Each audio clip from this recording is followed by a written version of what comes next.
Our next panel is Gaining Acceptance Within AA, and we have Jerry F., FH, and Jennifer A.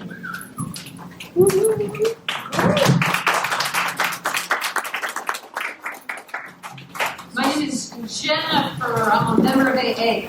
The topic is gaining acceptance in AA, and I figured that I needed to split it into two halves because one of them is gaining personal individual acceptance, and the next one is gaining acceptance for my atheist, agnostic, pagan group. Two things. All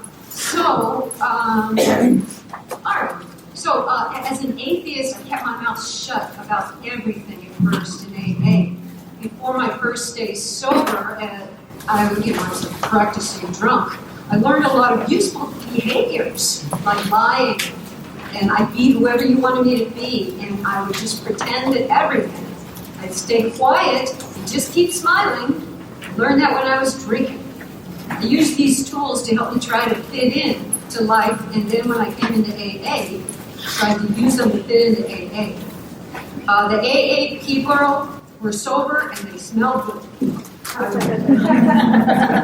I really wanted to be sober. And I went to 3 meetings a day. I kept quiet and I kept pretending. I stopped drinking. I got sober downtown Boston in 1988, so far today. Every meeting ended with the Lord's Prayer.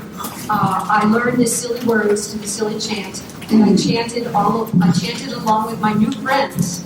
I began to hear the phrase "program of honesty," and they said that the road narrows in sobriety, and it sure did for me. The longer I kept coming back, the more valuable each group and each person that I met in AA became to me. I stopped chanting the prayer. The price became too high for me not to be honest in AA. I found the groups who didn't seem to pass out pitchforks at the door when I walked in. Everything changed when I really put my life in the hands of the groups that I attended. I joined the people who stayed after to flush the drunks out of the bathrooms and to put the chairs back and to sweep up all the cigarette butts. Each person back then in that trench saw it as their personal responsibility that the doors of the meeting stay open. I stayed close to the group by doing the chores and the service positions. I learned about unity. I learned that there was such a thing as an informed group conscience instead of meetings being dictated by leading deacons, personalities over principles. My sponsor dragged me into general service. These are the monthly meetings that close with AA's responsibility statement. In those meetings, we talk about how to reach more alcoholics. If it was educating their parole officers as to what AA is and AA isn't, prison guards, human resource personnel, and more. My being an atheist and a member of AA was a useful thing. It's PI and CPC. As a GSR, I represented We Agnostics group in San Diego. As long as I did my homework and knew my traditions, I was treated less like a freak and more like a garden variety drunk. So as long as I know the traditions, that's it. That's the bottom line. Thank you.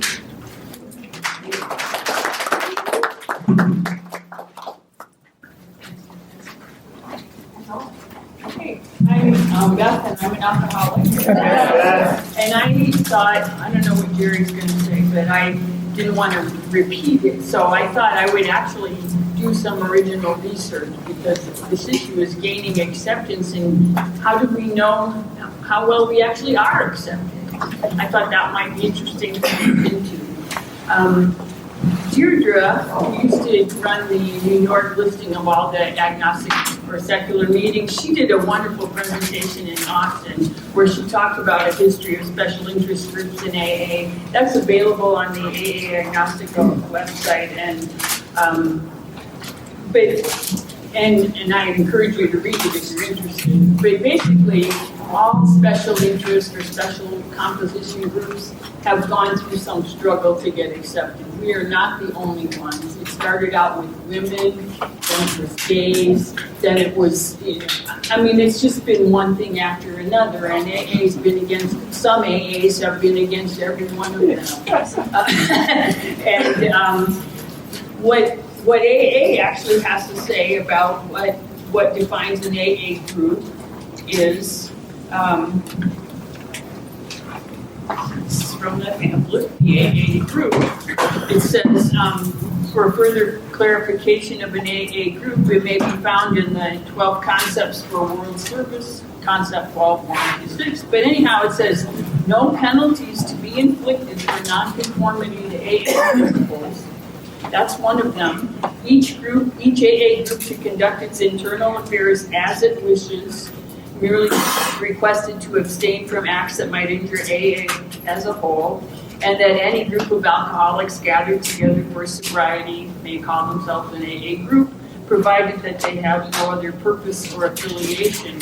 And I know from attending my local agnostic, we have no other affiliation because people, even though maybe we don't believe, we agree that we don't believe in God, but we don't agree on anything that we do believe.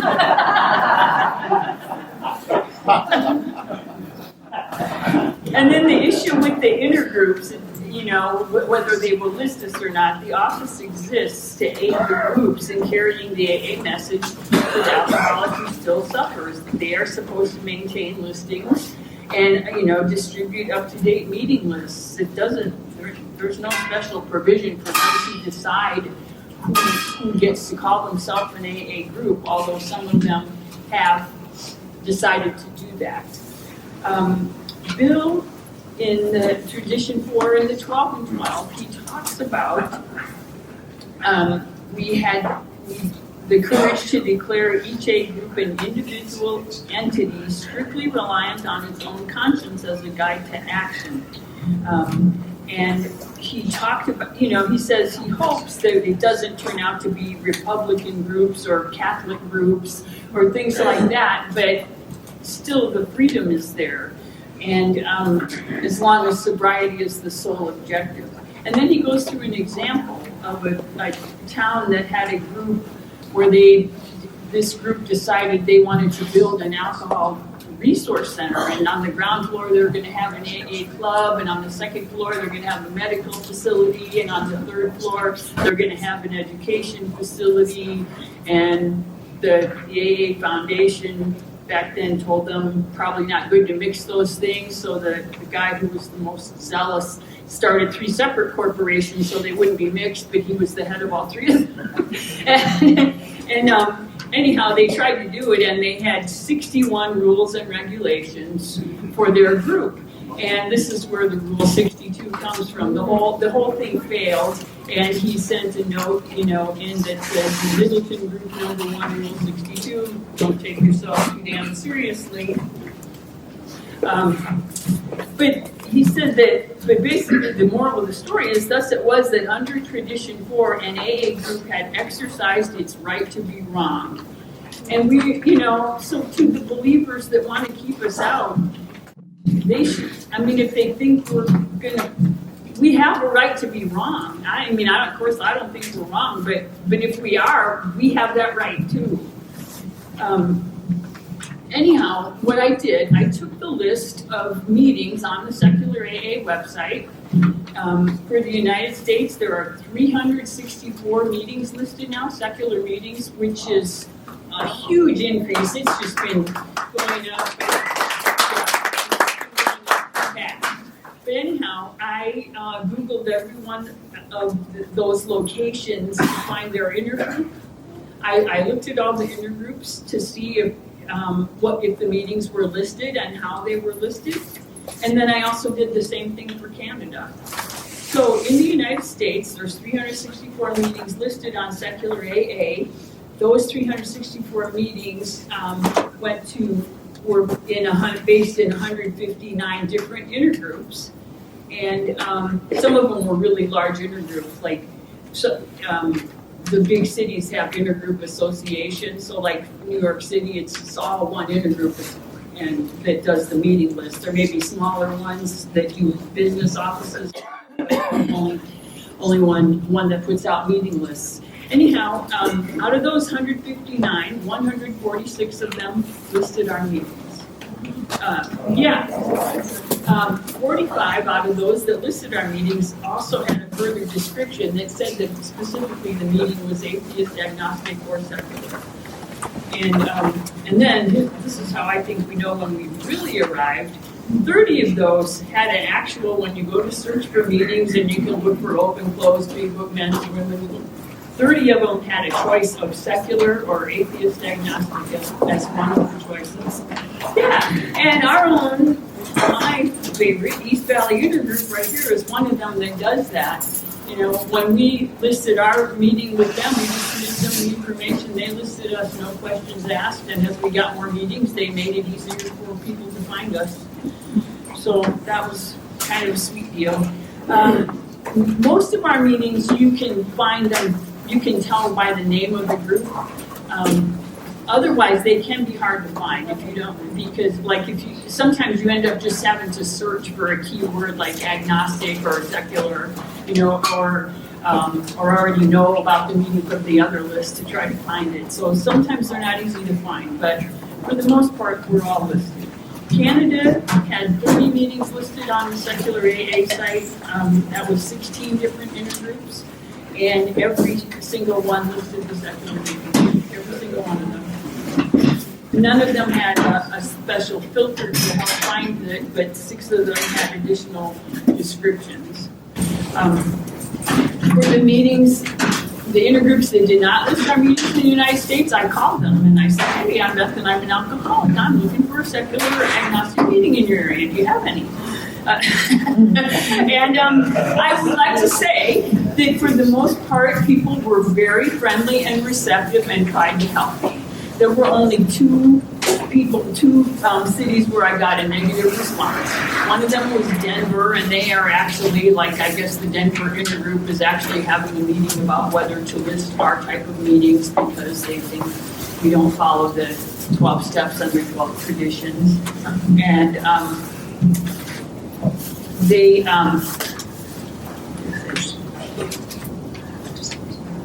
the first volunteer I spoke to in Denver told me God was a requirement, and that's why they don't list us. And then the second one, that was just a phone volunteer. Then I called back during office hours, and they said, well, we haven't actually voted on that yet.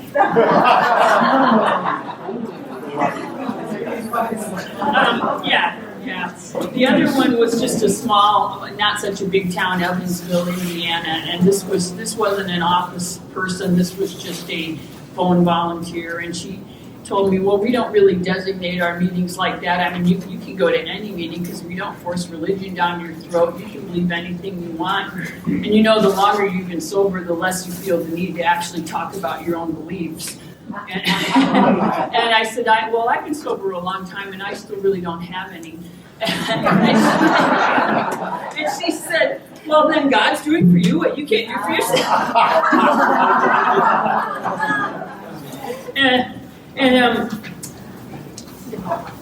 She also said that as old-timers, you know, we learn to be quiet for the greater good. Wow. We do. Yeah. And I mean, I didn't want to give our movement a bad reputation by arguing with this person. So I just let it go at that. But and I asked you to close with the Lord's Prayer, and she said, well, of course we do. But Bill says that we're supposed to do that. And she says, but you don't have to say it. And I said, well, sometimes I feel left out when I don't say it. And she said, well, you know, but you suck it up for the greater good. But so overall, I would like to say that the results of my survey were very favorable, and that I think our sheer presence in numbers is going to make us become accepted, you know, and it's already happening. And I agree with what Deirdre said, like, we're not fighting an enemy, we're more like having a sibling rivalry, and hopefully we'll work it out so that we can all live together.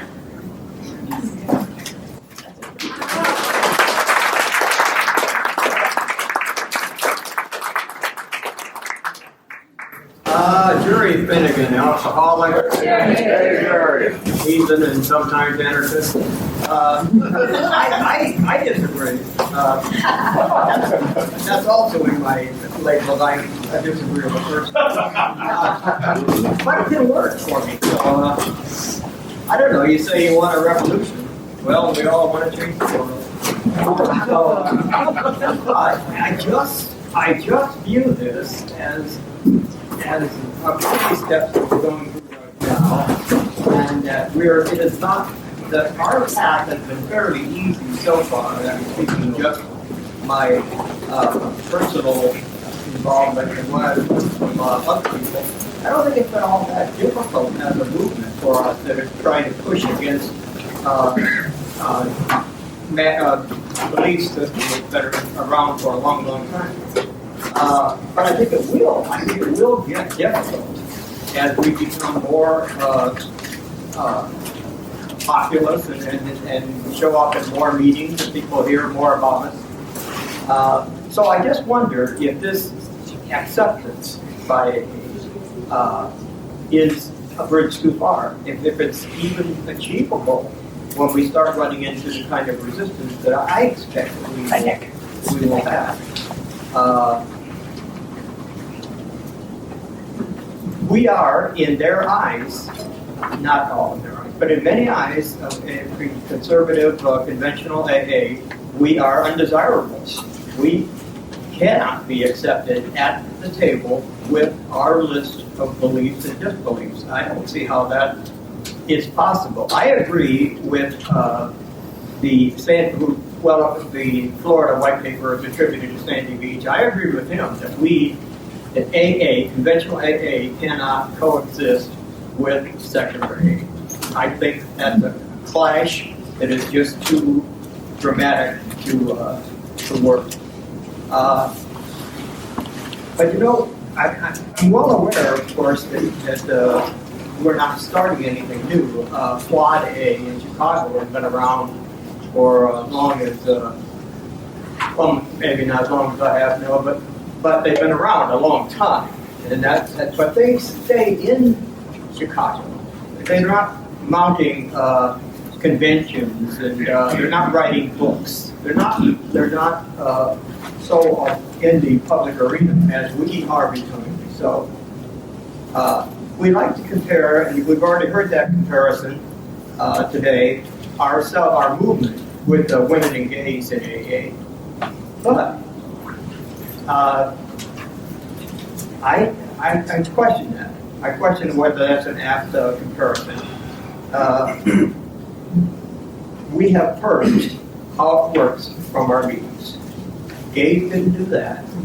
Women didn't do that. As far as I know, they met AA pretty much on its own terms. We propose to what? Demand admission into AA on our terms, request admission, and our terms are viewed as properly as antithetical to the mainstream AA. We've changed, we've purged how it works from our meetings. We changed the 12 steps. Well, everybody outside of AA, 12 steps is a commodity. It exists. Everybody has a 12 step. My favorite is the Messi's Anonymous. And yes, I think that does trivialize AA and the 12 steps. But there it is. It's out there in the public arena, and people use the 12 steps for whatever. But they don't stay in AA and change the steps. Now that's the difference that we are bringing to this. That's one of the differences. Those of us in this nascent AA recently received a call to arms from Elias J. and John H., who is here with us today. They say we should abandon the big book. Don't try to parse the good parts out of it and extract some of the better passages. Just can the whole book. And women and gays did not can the big book. It may be a historical artifact to us, but it's the Word of God, directed by the hand of God to many, perhaps most AAs. In doing so, in scrapping the big book, if we do that now, are we also eliminating the program of recovery as in caps? I wrote it down. Program of recovery in which it is said which it is said to contain. Women engaged didn't do that. And then that brings up a question. So if we can the program of recovery, should we replace it with a secular program of recovery? And we don't have one, to the best of my knowledge, because what, we haven't written it, or we don't know the collective conscience of our members. As Beth alluded to, we are not in any way in one place. We are all over the map in our belief systems and non-belief systems that we have.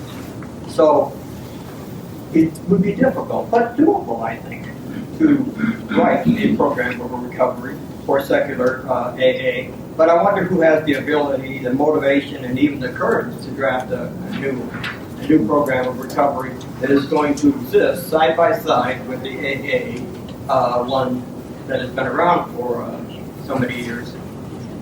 And then, what is this? How do we do this? How do we present this new program of recovery to the Brahmins of AA, of GSO, AAWS?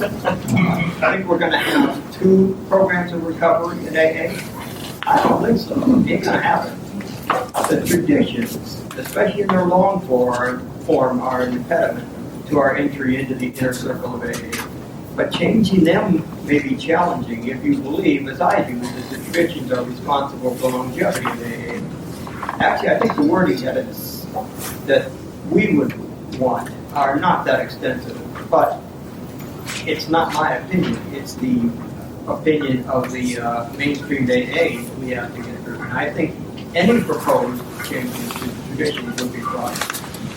So we're standing at this widening gate of AA, a worldwide AA organization, right? We're all members, so we belong there, and we can say what we want to say. But what are we saying? That we want special attention, that we will not accept as written how it works, and the big book, and the steps, and their vaunted program of recovery, that we don't care for the traditions either. I mean, we are, I don't know how acceptance comes, and what kind of, and what that would look like in that kind of a context. Okay, so I'm 4 minutes. All right, I'll throw this out. Should I have, so lots of minutes here, so we'll forget those.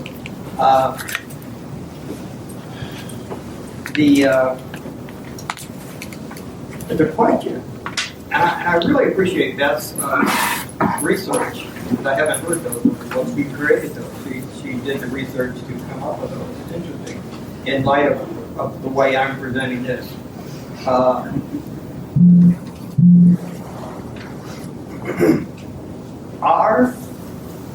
To try to project what's going to happen in the future for us, is the average AA member, the one who we are going to stand in opposition to. If we're going to win the hearts and minds, what do they think? What are those hearts and minds? What kind of mindset do they have? Is the average AA member almost identical to the average American in the way they think, in the way they're programmed, to use that word?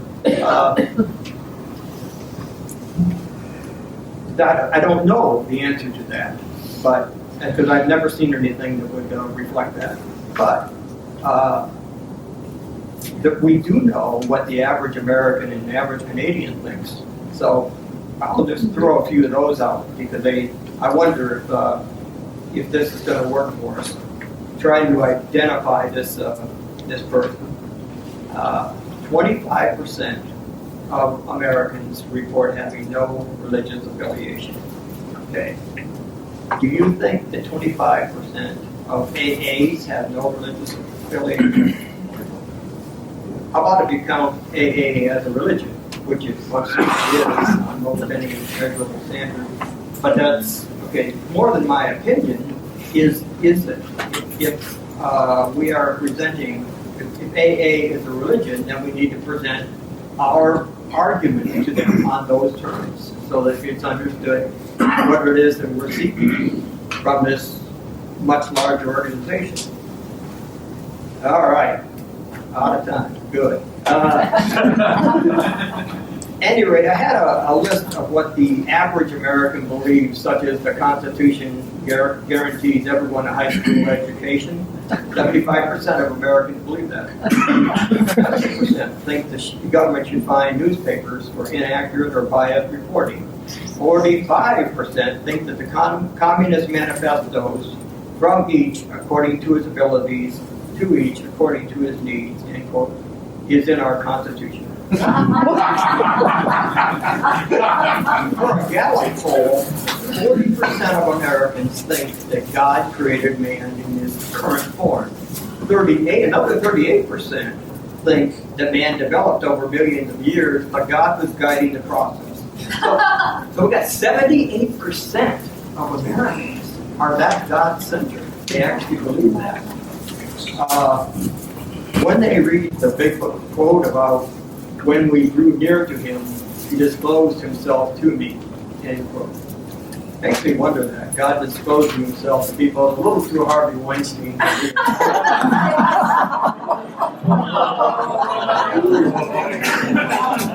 American adults believe in hell as an actual place. 58% of them. Not as a metaphor. 82% believe in heaven. Actual place. Not a metaphor. Nobody wants to die and go to a metaphor, so they 85% of Americans are Christians. 85%.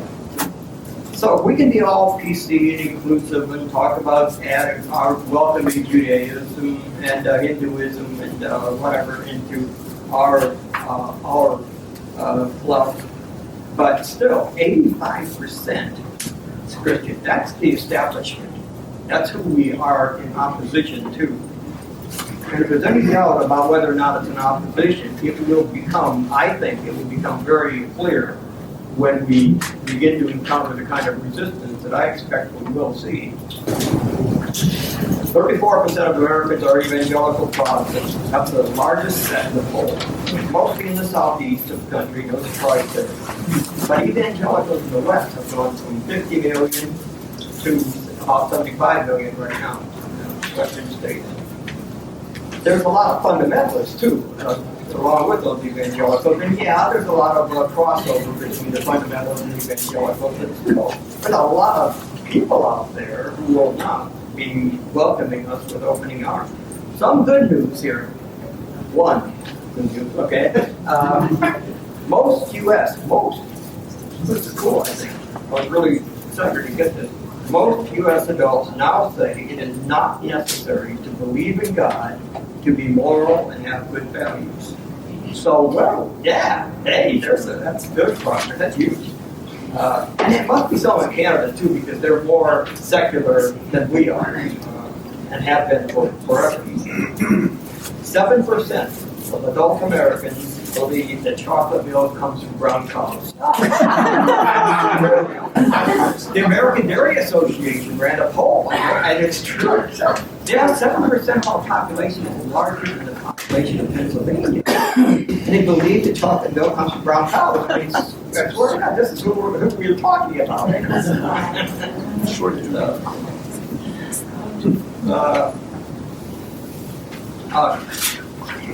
I'm out of time.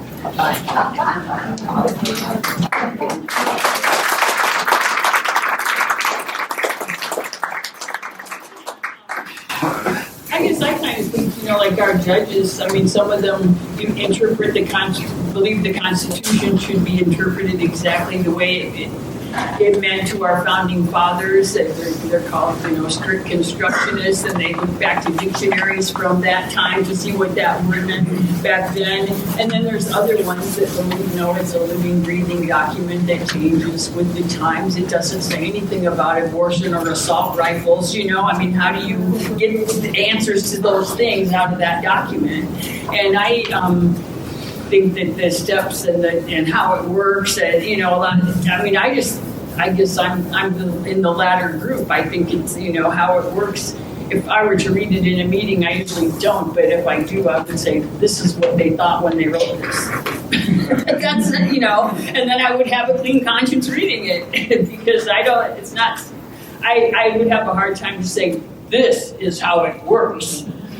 But I'm not a strict constructionist. We want to have audience participation. Carrie's first.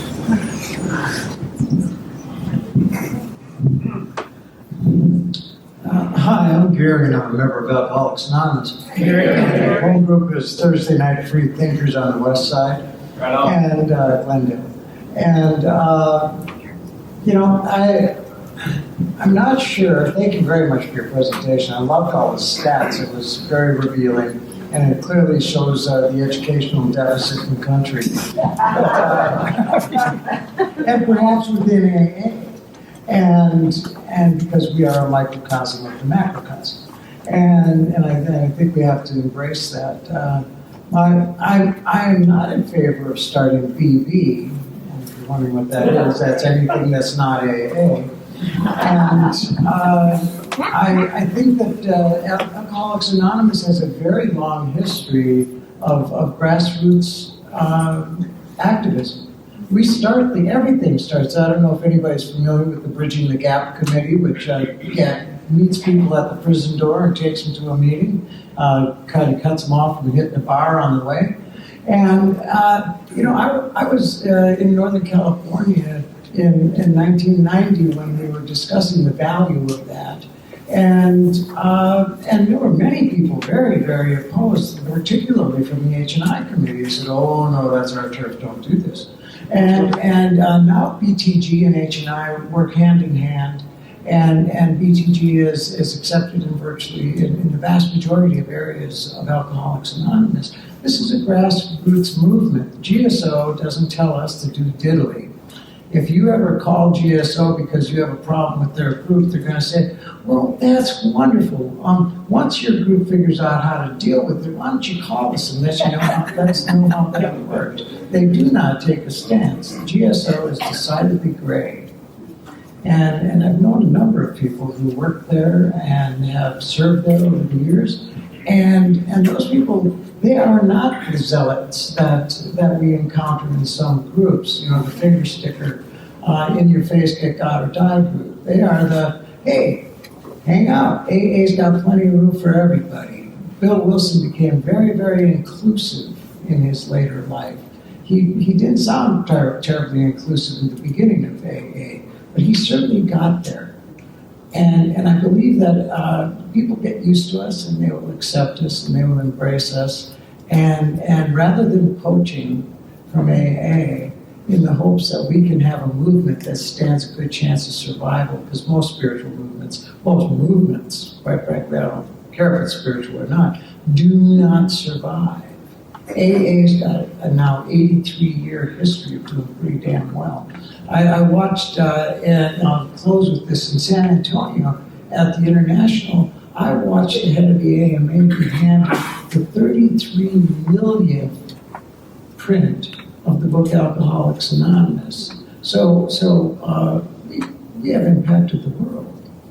And that doesn't include the other 68 languages that we print in. So many of whom are of the zealot variety. And so there's plenty of room for them if you want to talk about the the Russian forward to the book Alcoholics Anonymous, where they tell you, oh, don't worry about all that God talk. So anyway, lots to do. Thanks, Gary. Thanks, Linda here and David. I'm Linda Alcoholic. Thank you to the panel very much, and thank you to the whole committee who put this on. This is really great. One of the things I thought of with the title, I want to have acceptance in AA. So that's what I want to work on. And I know that going into AA that I'm a minority. I know that. But I've been very fortunate because I'm a little hippie chick from the 60s, and that I know self-be true was something that I learned way back before I got this disease and before I got sober. So when I came in, I knew that, rigorous honesty, I'm an atheist. I don't believe in God. I was very fortunate because people were really, really welcoming to me. And I know with the hope that I would get it eventually. That's okay. You know, I tried to believe because I had that gift of desperation. I was so desperate. I was going, maybe I've been wrong with my whole life. And for 2 years, I asked people questions, blah, blah, blah. 2 years in, I realized that I'm sober, happier than most I know, and I still don't believe in God, so I don't even have to try to do that anymore. What I believe is I have helped save lives. I believe I am an attraction in Alcoholics Anonymous. I know that I'm very open about my atheism, and it's because I'm okay with it. You know, and I never had to hide it and people come to me, that I'm sponsoring a woman who doesn't believe in God, and she's having a lot of trouble with third step, will you talk to her? Of course I will. You know, and I'm never trying to convince anybody to believe the way I believe, but I'm living proof that you don't have to believe any certain way for this to work. And I know people come to me. I had an Episcopalian priest ask me that. You know, that's the beauty of Alcoholics. That's the spirit of Alcoholics Anonymous. Even if some people don't quite get it. So my job, I believe, is to be accepting of others, rigid, not rigid, and to be of service to that minority that comes in and says, hey, maybe if we get big enough that secular AA can be its own thing, then fine. But I believe that I'm probably of better service in general AA than I even in secular AA. I believe I can be of better service there than even here. But I know that I have helped save lives.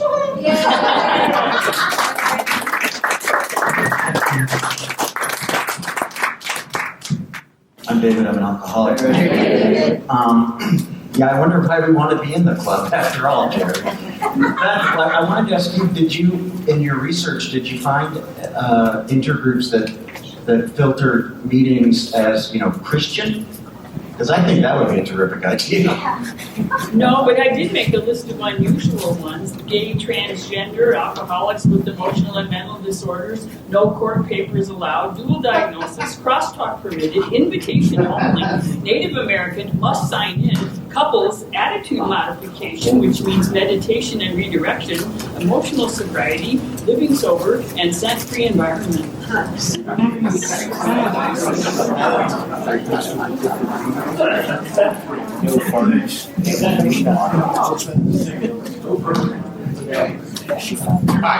John Alcoholics. I was personally acquainted with the late Mr. Sandy Beach, all right, as well as Hal Marley and a couple of the other luminaries, and the author of the Mount Rainier Minority Opinion. I personally strongly believe there are many people in the leadership of AA who do not have our best interests at heart, who would like to either marginalize or homogenize us.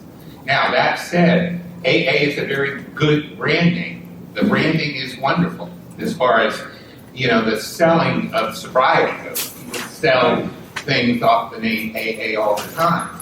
Well, we're not selling anything. We're offering a gateway to people who might die otherwise. And the young lady that just spoke about the value of confessing your atheism in conventional meetings is that's an extremely important part. Now, my revolutionary soul, my hippie revolutionary soul, wants to start a revolution and be schismatic. But the AA brand name is still so powerful, and it would cause so much dissension within our own ranks that to do that at this point would probably be counterproductive. So my own opinion about the major organs of AA is what we did in DC from the very beginning. We had as little to do with them as possible. And I'll tell you one short story. Okay, when we started our meeting, the guy's still alive, so I'll use his last initial. There's a very prominent guy in DC by the name of Victor B., African-American, brilliant, incredibly capable, charismatic member that's done a lot of work over maybe almost 50 years now. Victor's been around. And when we first started our meeting, I had a very good friend, another African-American gentleman who became a very close friend of mine by the name of, I'll use his name, he's dead now, Gaston Neal, who was a very well-known, prominent DC poet and activist and other things. It turns out Victor was investigating our meeting when we first started. He was sending people to our meeting, and they were writing down what we were saying in the meeting. And they were going back and reporting to Victor and the Central Committee. sort of like the Central Committee of the old Soviet Communist Party. And Victor knew me from another meeting, so my name came up because I tend to talk a lot. And Victor calls me up, and he says, hi. I say, hi, Victor, and he says, hi, John, what's this about this atheist thing that you're doing, okay? And I said, well, this atheist thing is about getting people sober. And I had him on the line. I said, oh, by the way, do you know Gaston Neal? And they were old running buddies from the 1950s up and down 14th Street, solid roads and shit. And I said, guess who's my best buddy in AA? Gaston Neal. And he said, that's impossible. Gaston's an atheist. He can't get sober. And I told Victor, I said, Victor, Gaston just had his first anniversary. And you know what? Victor never called back, and he never sent another person to our meeting. And we've ignored them ever since. And we send them our tithe, and now they have a drop-down tab on the Washington Area Youth Group Association. There's a drop-down tab that says atheist and agnostic, and the less they know about us, the better. Because what they want to do is co-opt you, get you to buy into a watered-down version of the 12 steps, and keep your mouth shut. Okay? So my feeling about those people is the less we have to do with them, the better. Thank you.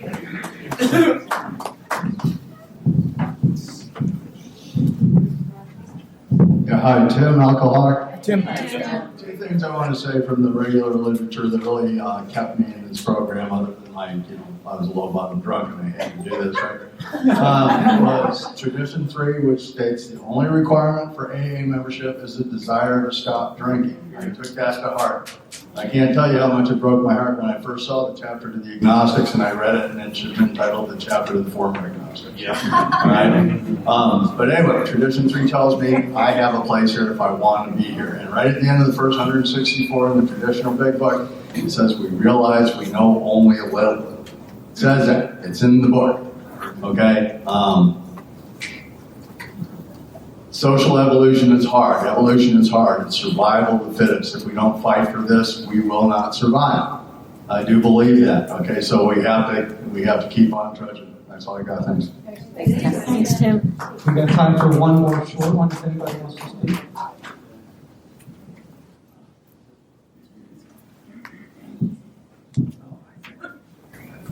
I'm John Ryan, I'm an average alcoholic. I think my one biggest concern about, and why we call our group Free Thinkers, is divisiveness and schism. What we're trying to do in Cottonwood is say, let's be inclusive. And I have a hard time, a lot of times, even in our own group sometimes, when people get on rants, and which periodically happens, especially when you're first coming in because you've never been able to talk about the fact that they don't believe in this shit. I mean, we have several people in our group who are believers. I mean, we're all believers, we believe in something, but who are Christian, a couple of them are Christian and that kind of thing. And I really value their input and their process, and they value the group. So I just wanted to mention that the big concern that I have about getting on a bandwagon of an agenda is I just want to be included. I don't want to be excluded. And I don't want to exclude anybody else either. I may not believe as they believe, but frankly, I don't really care because I don't think it's about beliefs anyway. So I just wanted to say that. Thanks.